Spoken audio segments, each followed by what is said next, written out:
আসসালামু আলাইকুম সবাইকে। আজকে আমি যে জিনিসটা বলবো সেটি হচ্ছে যে ডি ডিডিপি জিনিসটা কি। DDP means delivery duty paid, আর ডিটিপি হচ্ছে যে সেলার্স যখন বা এক্সপোর্টার যখন সকল ধরনের খরচ বহন করে পণ্য বিক্রেতার কাছে পৌঁছে দেওয়ার জন্য সকল খরচকে ডিটিপি বলতে বোঝায়। কোনো এগ্রিমেন্ট যদি ডিটিপি আন্ডারে হয় তাহলে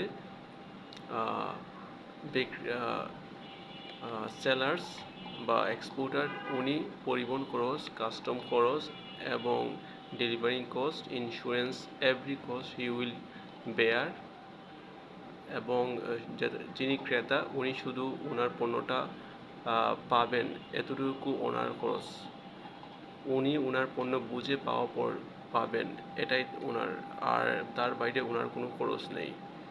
সব এ টু জেড সব ধরনের খরচ, প্রথম ম্যানুফ্যাকচারিং ফার্ম হতে transportations, delivery, customs, CNF, every cost, loading and unloading, every cost have to bear exporters বা sellers।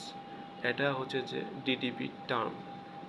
এই টার্মে কোনো বিজনেস হলে, এক্সপোর্ট ইম্পোর্ট বিজনেস হলে এটা বোঝাবে যে সেলার্স বা এক্সপোর্টার উনি সব ধরনের খরচ বহন করবেন এবং যিনি ক্রেতা ওনার কোনো খরচ থাকবে না। এটাই হচ্ছে যে ডিডিপি। Thank you. আসসালামু আলাইকুম।